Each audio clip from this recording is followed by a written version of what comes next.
What's going on, everybody? Zach Rana here, and today I want to talk about why you should travel.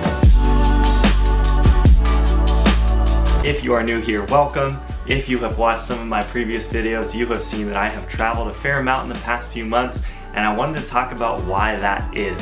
Why have I decided to start traveling? Why have I decided to start spending my money on going on trips and experiences rather than on buying things?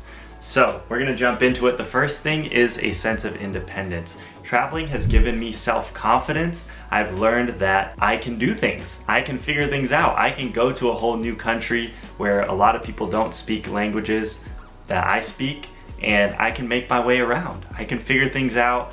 I can, ask for help when I need it. And that gives me sort of a sense of independence and a source of self-confidence that I think is really, really important, and something that I have loved to be gaining and want to continue to gain by traveling to more and more places and experiencing a lot of different things. The second thing is to experience new cultures, new ways of life. For example, when I traveled to Europe, I got to see how people in Denmark live.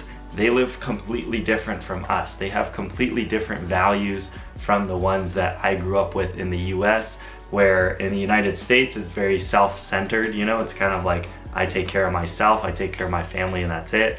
Whereas in Denmark, everybody's like, we take care of everybody. I didn't see a single homeless person on the street. There was much more of a sustainability focused mindset in the entire country, where everybody bikes. Food is all organic and produced, there, like local farmers markets are constant and common everywhere. So just little things like that were just showing me that my way of life is not the only way of life. And that kind of got me to reflect, and I think that it's helped me grow a lot as a person and being more understanding of other perspectives and understanding of where other people are coming from. On the same idea, I also learned that the things that I prioritize are not the only important things in life. In the US, there's a huge emphasis on work culture and, like, how hard are you working? How hard are you grinding? Are you putting in the work? Are you doing enough hours per week? Like, bragging about a 60, 80, even 100-hour work week is very common in the United States. On the flip side, in Europe, people have a very healthy work-life balance. In fact, one of my friends just got a job as a consultant in Europe, and after his first 6 months, he gets 6 weeks of vacation. That is unheard of in the US. So I think that just having that work-life balance, and again, being able to see how other people live, what their priorities are in life, it was really fascinating to just kind of learn from them. Another really cool part of traveling is to see history in real life. In world history classes, yes, I learned about different civilizations and how they interacted and what types of architecture they had, but it's a completely different feeling to actually be in those places and see the architecture and see how those people used to live. It's just so mind-opening. And I think the biggest thing about travel that I've seen is that it really opens your mind. Finally, and this is the biggest takeaway and the biggest lesson that I've learned from traveling, and something that I want to continue living my life with, is to spend money on experiences rather than things.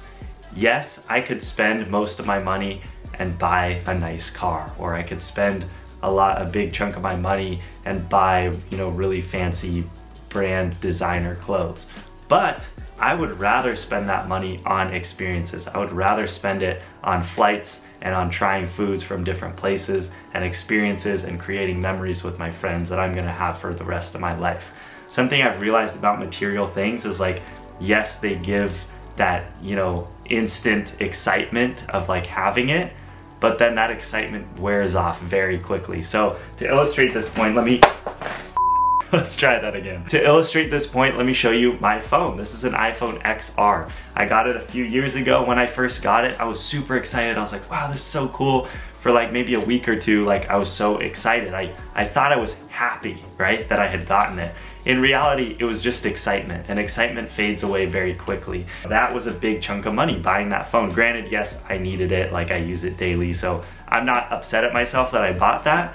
But my point is that buying material things generally doesn't lead to lasting happiness. It doesn't lead to satisfaction, at least in my own life. That's how I feel. Feel free to disagree with me, but something that I want to continue working on in my life is to focus on spending my money on experiences, building memories with my friends, and meeting new friends and meeting new people and opening my mind to the way that other people live. With that being said, I hope you guys enjoyed this video. Let me know in the comments below what you think, or if you have any experiences traveling that you would like to share. I would love to hear about them. Don't forget to smash the thumbs up button, subscribe if you are new, and I will see you in the next video. Peace.